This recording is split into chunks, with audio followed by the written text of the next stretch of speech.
കോട്ടയം പാലായിൽ check dam തുറക്കാനുള്ള ശ്രമത്തിനിടെ ഒരാൾ മുങ്ങി മരിച്ചു.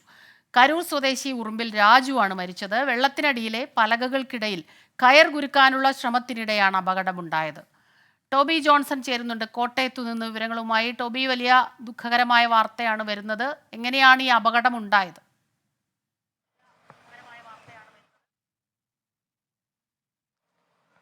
സ്മിത, ഇതൊരു ചെക്ക് ഡാമാണ്. ഈ ചെക്ക് ഡാമിൽ മഴ ശക്തമായതിനെ തുടർന്ന് കൂടുതലായി വെള്ളം വരുന്ന ഒരു സാഹചര്യം ഉണ്ടായിരുന്നു. നമുക്കറിയാവുന്ന പോലെ തന്നെ ശക്തമായിട്ടുള്ള വേനലാണ് ഏതാനും ദിവസങ്ങൾക്ക് മുമ്പ് ഉണ്ടായിരുന്നത്. അപ്പോൾ വെള്ളമില്ലാത്തൊരു സാഹചര്യത്തിൽ ഈ ചെക്ക് ഡാമിൽ പലക വെച്ച് വരുന്ന വെള്ളം തടഞ്ഞു നിർത്തുന്ന ഒരു സാഹചര്യം ഉണ്ടായിരുന്നു.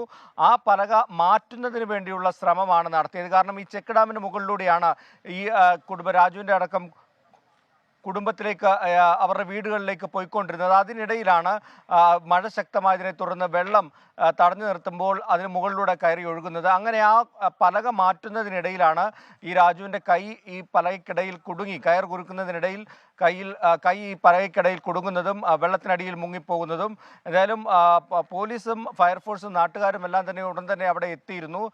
ഇപ്പോൾ നമുക്കറിയാൻ കഴിയുന്നത് മൃതദേഹം പാലാ ആശുപത്രിയിലേക്ക് മാറ്റിയിട്ടുണ്ട് എന്നുള്ള വിവരമാണ് നമുക്ക് ലഭിക്കുന്നത്. സ്മിത, ശരി. ടോബി ജോൺസൺ ആണ് കോട്ടയത്തു നിന്ന് വിശദാംശങ്ങൾ നൽകിയത്.